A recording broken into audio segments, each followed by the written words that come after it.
Ex chief justice of India Chandrachud साहब retire हो चुके, इसलिए मैंने उनके सामने एक्स भी लगाया। और प्रेजेंट टाइम में ऑनरेबल जस्टिस संजीव खन्ना जो हैं वो सुप्रीम कोर्ट में चीफ जस्टिस हैं। आपको बता दूं, रंजन गोगोई साहब जब चीफ जस्टिस रहे तो उन्होंने बहुत बड़े बड़े फैसले दिए और चीफ जस्टिस पद से रिटायर होने के बाद वो राज्यसभा सांसद बन गए। उन्होंने पॉलिटिक्स ज्वाइन कर ली।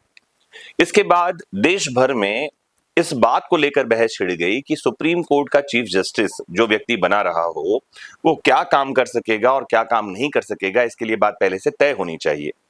रिटायरमेंट के बाद सीधे पॉलिटिक्स ज्वाइन कर लेने से उनके द्वारा दिए गए फैसलों पर कई सारे प्रश्न खड़े हो जाते हैं।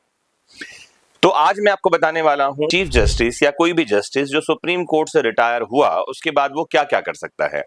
एक बात जो आपको जाननी चाहिए वो है article 124 sub article 7 of Indian constitution में लिखा हुआ है कि चीफ जस्टिस या कोई और जज जो हैं जो सुप्रीम कोर्ट में रहे हैं रिटायरमेंट के बाद किसी कोर्ट में प्रैक्टिस नहीं कर पाएंगे। ये बात कहां लिखी है? Article 124 sub article 7 Indian constitution में। तो वो क्या काम कर सकते हैं, आइए आज उस पर चर्चा करते हैं। लास्ट तक जुड़े रहिएगा इस लेक्चर से ताकि इस बात की क्लैरिटी आपको मिल सके और फिर हम इस बारे में भी डिस्कशन करेंगे कि उनको क्या काम एक्चुअल में दिया जाना चाहिए या उनके जीवन का जो ज्ञान उनके पास में है उसका क्या उपयोग कर लिया जाना चाहिए। आपकी क्या राय है मैं ये भी जानना चाहूंगा, तो कमेंट बॉक्स में जुड़कर जरूर अपनी राय भी बताइएगा। आइए शुरू करते हैं। तो इंडियन कॉन्स्टिट्यूशन का आर्टिकल 124 सर्वोच्च न्यायालय में न्यायाधीशों की नियुक्ति और उससे संबंधित बहुत सारे प्रावधान करता है। यह आर्टिकल यह भी पक्का करता है कि रिटायर होने के बाद ये कोई ऐसा काम न करें जिससे कार्यकाल के दौरान इन्होंने जो कुछ भी फैसले लिए हों इससे उनकी निष्पक्षता जो है उसका पता चले, कोई इनके ऊपर इल्जाम न लगाए, लांछन न लगाए, प्रश्न न उठाए। साथ ही अगर एक पूर्व चीफ जस्टिस या जज अदालत में वकालत करें तो उनकी बातों या सोच का असर बाकी जजों पर हो सकता है, इससे बचना भी एक मकसद है। सुप्रीम कोर्ट में जज रह चुके व्यक्तियों के पद की संवैधानिक गरिमा होती है। रिटायरमेंट के बाद सीधे तौर पर अदालतों में प्रैक्टिस से इस पर असर हो सकता है। यही वजह है कि संविधान के लागू होने के समय ही आर्टिकल 124 में सब आर्टिकल 7 जोड़ दिया गया था, जहां यह कहा गया कि सुप्रीम कोर्ट का जज रिटायरमेंट के बाद कहीं भी प्रैक्टिस नहीं कर सकेगा। क्योंकि चीफ जस्टिस के पास संवेदनशील जानकारियां भी होती हैं जिनका गलत इस्तेमाल हो सकता है, इसीलिए भी रिटायरमेंट के बाद उनके प्रैक्टिस करने पर रोक लगा दी जाती है। फिर क्या विकल्प बचता है? वकालत नहीं कर सकते, लेकिन काम के बहुतेरे रास्ते सर्वोच्च न्यायालय के जजों के पास होते हैं। जैसे वे कई बार विवादों में मध्यस्थ या समझौता करने वाली भूमिका निभा सकते हैं, क्योंकि उनके पास कानूनी मामलों की बढ़िया समझ होती है। आर्बिट्रेशन एंड कॉन्सिलेशन एक्ट 1996 उन्हें इस बात की इजाजत देता है। इसके अलावा रिटायर्ड जज कई बार अलग अलग आयोगों और ट्राइब्यूनल जैसे भारतीय विधि आयोग, मानव अधिकार आयोग, ग्रीन ट्राइब्यूनल, इनके चेयरपर्सन या सदस्य की तरह सेवा भी दे सकते हैं। बहुत से रिटायर्ड जज कानून की पढ़ाई के क्षेत्र में काम करने लगते हैं। वे लॉ कॉलेजों में पढ़ाते हैं या कानूनी मुद्दों पर पेपर लिखते हैं, रिसर्च पेपर लिखते हैं। इससे उनके अनुभव का फायदा बहुत सारे लोगों को मिलता है। कुछ रिटायर्ड जजों को राज्यपाल जैसे संवैधानिक पदों पर नियुक्त कर दिया जाता है। जैसे जस्टिस SF अली रिटायरमेंट के बाद झारखंड के राज्यपाल बन गए थे, या P सत्यनारायण राजू आंध्र प्रदेश के गवर्नर नियुक्त हुए थे। रिटायरमेंट के बाद अगर कोई संवैधानिक पद सुप्रीम कोर्ट के जजों को दिया जाता है तो इस पर भी बहुत बवाल और विवाद होते रहे हैं। अगर मान लेते हैं कोई पद सुप्रीम कोर्ट के चीफ जस्टिस को दिया जाएगा रिटायरमेंट के बाद और उनके मन में अगर उस पद को पाने की इच्छा हो, तो क्योंकि नियुक्ति सरकार करती है तो हो सकता है कि इस बात से उनके जजमेंट यानी कि उनके फैसलों पर कोई प्रभाव पड़े।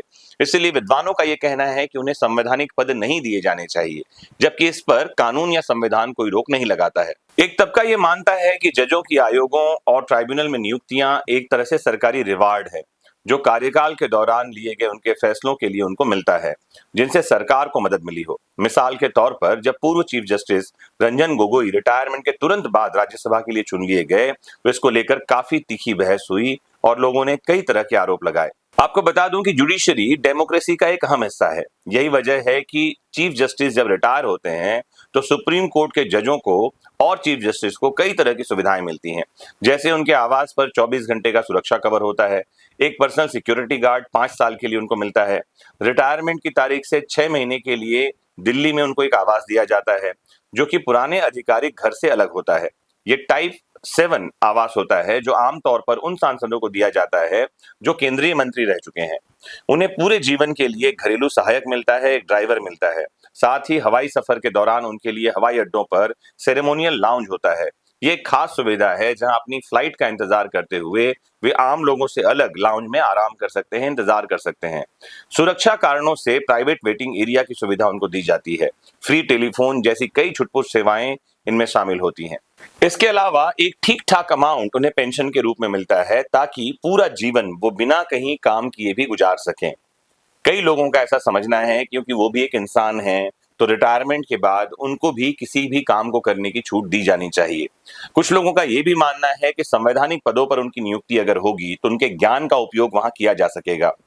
मेरा ऐसा सोचना है कि अगर कोई व्यक्ति सुप्रीम कोर्ट के जज या चीफ जस्टिस के पद से रिटायर होता हो तो उसे किसी संवैधानिक पद में बैठाने की जगह शायद उसका उपयोग नेशनल लॉ यूनिवर्सिटीज या लॉ कॉलेजेस में, यूनिवर्सिटीज में लेक्चर्स के लिए किया जाना चाहिए, क्योंकि उनके पास जो ज्ञान है उससे अगर स्टूडेंट सीखेंगे तो मुझे लगता है कि शायद वो जीवन में कुछ बेहतर कर पाएंगे और उनको ज्ञान का एक सही जरिया मिलेगा।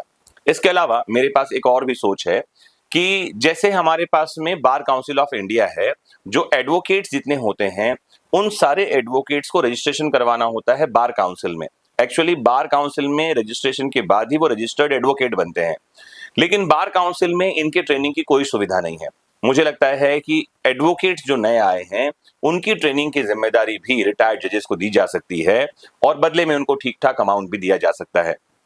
आपको क्या लगता है, जो महान जजेस ज्ञान का भंडार लिए हुए सुप्रीम कोर्ट के जज या चीफ जस्टिस के पद से रिटायर हो रहे हैं, कौन से काम में उन्हें इन्वॉल्व किया जाना चाहिए, या आपको लगता है कि उसके बाद सीधे उनको घर बिठा दिया जाना चाहिए ताकि किसी राजनीतिक फायदे या पद के फायदे के लिए वो सरकार के पक्ष में फैसला करने से बचें?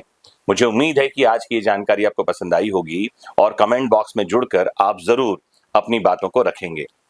जुड़े रहना है आपको अपने फेवरेट प्लेटफॉर्म विधिक शिक्षा से।